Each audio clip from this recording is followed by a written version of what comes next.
ഇതുപോലുള്ള മീനുകളെ പിടിക്കാൻ ഈ മെത്തേഡ് ഉപയോഗിച്ചാൽ മതി. നമ്മുടെ മൈദയും നമ്മുടെ കാലിത്തീറ്റയ്ക്ക് ഉപയോഗിക്കുന്ന പുഷ്ടിയും കൂടെ ഉപയോഗിച്ച് ഉണ്ടാക്കിയെടുത്തൊരു മീനിൻ്റെ ഒരു ഫീഡാണ്. ഇതിട്ടാണ് നമ്മുടെ നല്ല കട്ട്ള, രോഹു പോലുള്ള കാർപ്പിനത്തിൽപ്പെട്ട മീനുകളെ പിടിക്കുന്നത്. അപ്പോൾ നമ്മൾ സ്പൈഡർ ഹുക്കിട്ട് പിടിക്കാൻ വേണ്ടിയാണ് ഇതിന് മാത്രം പുഷ്ടി നമ്മൾ കുഴച്ചിരിക്കുന്നത്. ഇതൊന്നും അല്ല കേട്ടോ, ഇത് കൂടുതൽ നമ്മൾ സാധാരണ കുഴയ്ക്കും.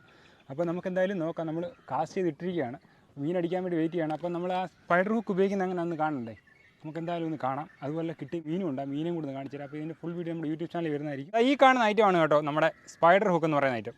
അപ്പോൾ ഒരു സ്പ്രിങ്ങും കുറച്ച് ഇത് കണ്ടോ, ഇവിടെ കുറച്ച് ഹുക്ക് അറ്റാച്ച് ചെയ്യാനുള്ള സംഭവങ്ങളും എല്ലാം കൂടെ വന്നിട്ടുള്ളൊരു ഐറ്റമാണ് നമ്മുടെ സ്പൈഡർ ഹുക്ക്. അപ്പോൾ ഈ സ്പ്രിങ്ങിനകത്ത് മൊത്തം നമ്മൾ ഫീഡ് നിറച്ചതിന് ശേഷം സ്പ്രിങ്ങിൻ്റെ പുറത്തും, അതായത് ഇവിടെ നമ്മൾ ഇതുപോലെ ഫീഡ് പൊതി, ഇതുപോലെ ഇങ്ങനെ ഫീഡ് പൊതിഞ്ഞതിന് ശേഷം ഈ ഹുക്കുകളെല്ലാം ഇതിലിങ്ങനെ ഒളിപ്പിച്ച് വെക്കും. എന്നിട്ട് ഇതൊരു ബോൾ പോലെ പിടിച്ചെടുക്കും. എന്നിട്ടാണ് ഇത് കാസ്റ്റ് ചെയ്ത് തരുന്നത്. അപ്പോൾ ഈ മീൻ ഇതിൽ കൊത്തി പറിച്ചുകൊണ്ടിരിക്കുമ്പോൾ എവിടെയെങ്കിലും ഒരു ഹുക്ക് ഉടക്കും. അങ്ങനെയാണ് നമ്മളിത് ഉപയോഗിക്കുന്നത്. ബോൾ പോലെ പിടിച്ച് റെഡിയാക്കി എടുത്തിട്ടുണ്ട് കണ്ടോ. അടിപൊളി കട്ടള കണ്ടോ, രോഹു പോലുള്ള മീനുകളെ പിടിക്കാൻ വേണ്ടിയാണ്. ഇപ്പോൾ 2 രോഹു കിട്ടിയിട്ടുണ്ട്. ആ 2 രോഹുവാണ് ഈ കിടക്കുന്നത്.